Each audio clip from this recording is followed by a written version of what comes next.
Okay, so ayun guys, for today's video, papakita ko sa inyo kung paano baklasin yung yung ating disc pad or brake pad sa harapan, no. Gagamit lang tayo ng size 10. So meron tayo ditong universal. Then Allen wrench po, no. Ayan. So yung gamit natin, mura lang to. Pero ito may nabibili naman ito sa sa mga hardware, no. Pero 10 okay lang po 'yun, kahit yung ordinary 10 lang. So baklasin muna natin, tatlong tornilyo 'yan. Actually pwede na tong dalawa, pero para lang mas madali ang pag-ikot natin. Natin. Okay. So baklasin natin. So diretso na po itong video na to, walang cut. Mas maganda din meron ko yung paway na na tools para mas madali yung ikot na pagpihit, no. Pero ito kasi sanay naman tayo dito sa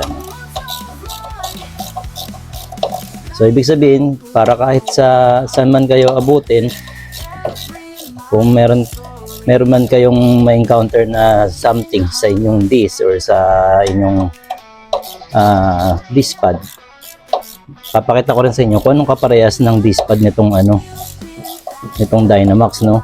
Kasi yung iba, ang worry nila, baka mamaya doon lang din makakabili. Paano kung alanganin yung lugar na pinuntahan nila, di ba? O ba't kinain ng tornilyo to? Nagano ng bakal. Okay.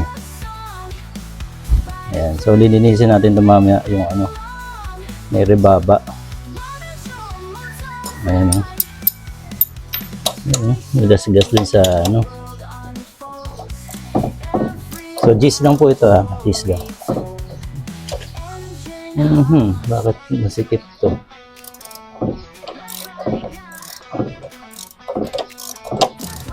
Mabuti na rin bakalas natin para makita natin kung ano yung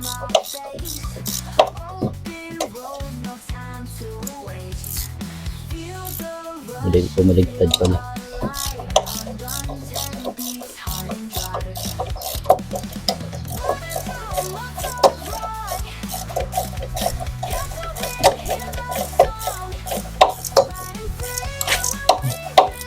Maganda talaga nating grasa mamaya. Pero dahil for example lang naman po to actual, kunyari nasa ibang kalugar. So kailangan mo magbaklas. Ayun yung papakita natin ngayon, no. Ayan, dapat ito maluwag na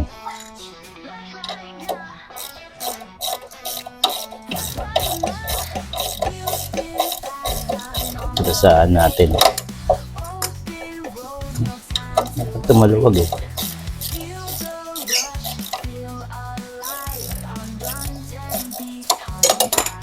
Ayan. Alug-alugin nyo lang to para kasi pampabigat kaya medyo kumakalso, di ba? Ayan. So nakalas na natin yung dalawang size 10. Sa iba to sa motor to normally size 12 yung may thread din yung dapat to wala Anyways, ayan. So kalas na yan, guys. Ayan. So titingnan natin yung disc. Ayan. Medyo manipis na yung kabila. So ang gagawin ko lang ngayon, pwede natin kalasin to pero sige, sabi ko nga papakita ko sa inyo kaya ako lalabas pala to. Pakita natin yung pagkalas ng sa disc pad. So po ito, Allen wrench. Kaya baklasin na nga natin to isa.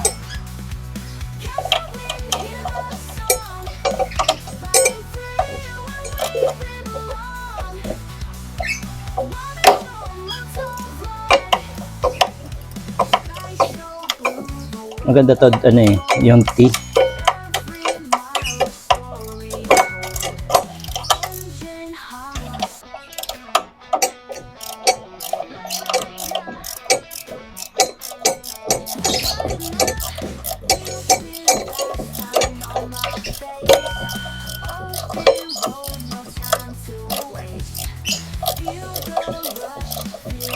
Siyempre, kung meron din kayong dalang basahan, gamitin nyo lang yung basahan para hindi madumi yung ano, at mapagpag nyo din, malinis din. Pakita ko sa inyo kung anong kaparehas nito, ha?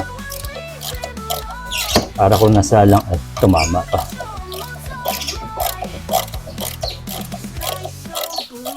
Kahaba ng tornilyo.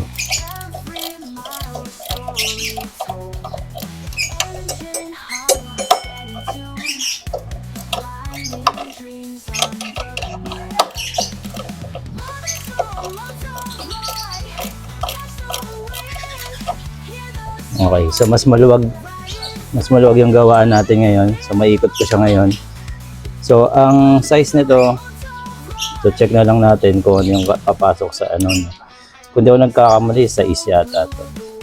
Size 6. Ayan, pasok agad ito.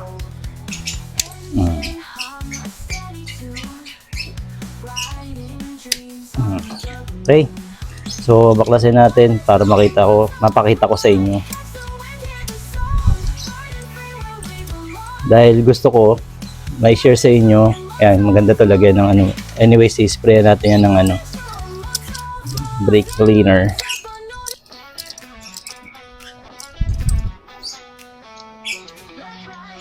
Ayan, dalawang Allen wrench po yan. Ayan, tingnan nyo po, medyo ano na, madumi. So baklasin natin. Ito po, nilalagyan ng grasa yan. Ito.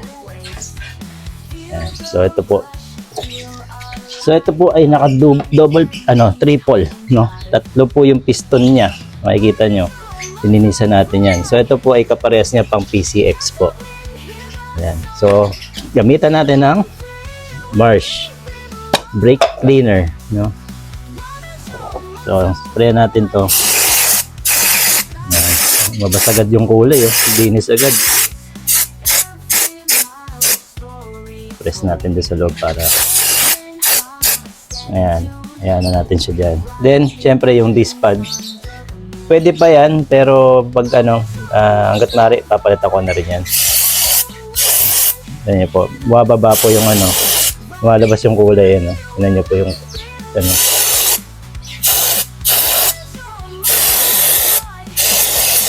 diba? Pati yung kamay ko. Ang lamig. So, yan. So, nalinis na natin ng ganyan yan. Kusa po yan natutuyo. So kabit ko na po ulit siya. So pagkabit nito, kung palit kayo ng bago, mas makapal, lalabas. So kaya kailangan nyo siyang i-press.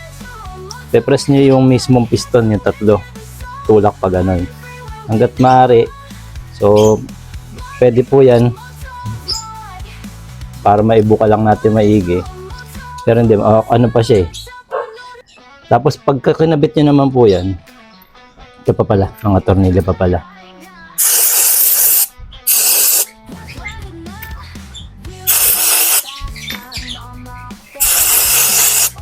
Pati po yung disc, pwede nyo pong sprayan yan. Yung kasi meron pong mga rebaba pa dyan. Huwag nyo pong gagawin yung pati kamay. So yan. Balik ko lang po mabilisan. Assuming na tayo po ay nasa kalsada at wala po tayong mga gamit, at least alam nyo lang po paano baklasin. Pinakita ko po sa inyo mabilisan. So syempre tingnan nyo po, masushoot nyo. Ayan. Pag yung pagka hindi po pumasok, ibig sabihin hindi na-shoot. Galaw-galawin nyo lang po yan. Ayan, pag kumapit na po yung mismong thread, ibig sabihin pasok na siya. Ayan. Pakita ko sa inyo, ha.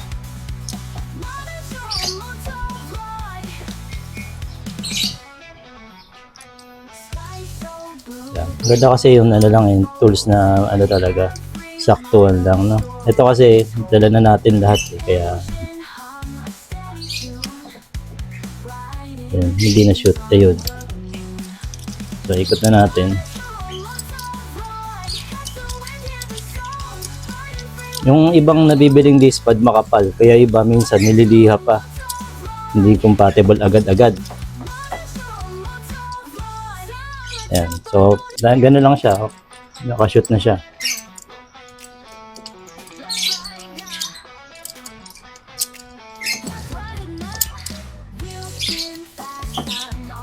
Ito po, lagyan niyo po ng ano po to. Nakakalas po yan ha. Ayan. Pakita ko sa inyo, baka matakot kayo biglang kumalas sa ano. So lagyan niyo po ng grasa yan, mas maganda. Ito meron pa naman to. Ayan. Baka matakot po kayo biglang kumalas eh. Yung lalo na yung mga first time po magbaklas.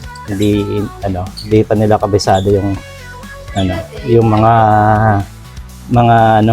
pagbaklas. So ito, lalayan lang natin kasi nalo-lost thread to.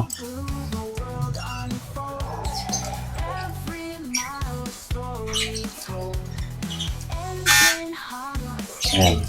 Okay, so pasok na natin. Dapat make sure lang na ito ay nakapasok sa disc, no?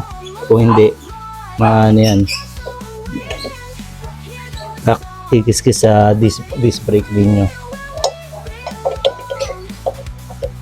Ayan. Ayan. So yun. Ito tayo sa pagkabit ng ito.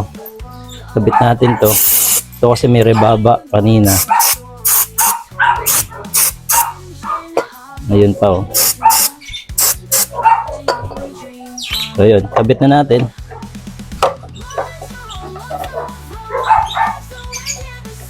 Yun, dapat ganyan kabilis ikabit dahil maluwag pa dapat ang unang entrada niyan. Ayan, ay shoot na natin.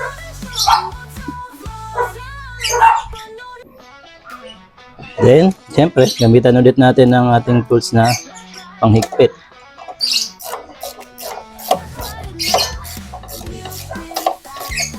Ayan, double check nyo lang kasi baka mamaya hindi na malapat, ma-lost thread.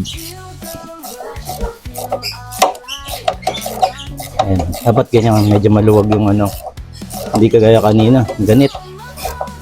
Parang malo-lost thread. Actually, na-lost thread yung tornilyo, hindi yung yung kabitan. So, pwede natin palitan tong tornilyo naman.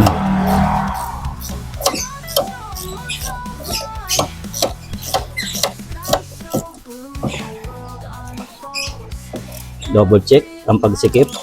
Higpit kamay lang po, huwag masyadong persa kasi baka maputol. Mas malaki yung problema pag kayo naputol.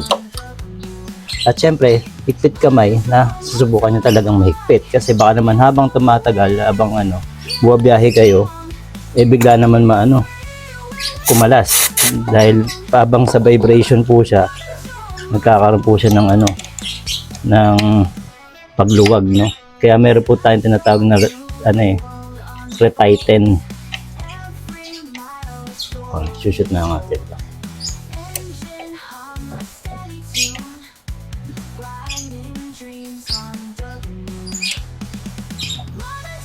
Ayan, double check. Yes. Ito mas maganda dito maikabit ay ang pangkalas mo yung yung paway or ayaw kumapit. Yung paway or yung T-wrench, no? Or anything na pwede mo pang ganun lang. Ay, meron pala ako ito, guys. Ito ko sa inyo. Ay, 9 lang pala to. Ito, 10. Oh, maganda rin to. Actually, pang bisikleta to eh. Oh, yan, no? Oh, mas madali ito pag ganyan, no? Diba? Kasi kaysa yung tumatama, ang dami tinatamaan.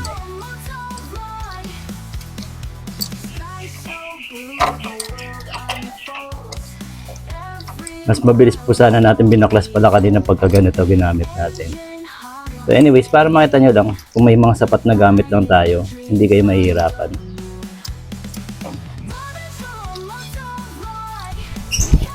Ay, so double check. Ito naman po walang masyadong dito, persa. Okay, so yun na, natapos na natin. Ginamitan natin ng Marsh brake cleaner, parts and cleaner. Kaya pati ito mga na-sprayan din natin, no? So then, babombay natin dun sa taas. Okay? Ito ko sa inyo. Okay. Ayan, babombay natin. Tingnan nyo po lusot yan. Ay, pag hindi po siya na press, ibig sabihin hindi po siya lumabas yung piston. Kaya yun. So yun lang po, nag-share lang po tayo kung paano baklasin yung sa harapan. Same lang din po yan sa likod. Okay, thank you.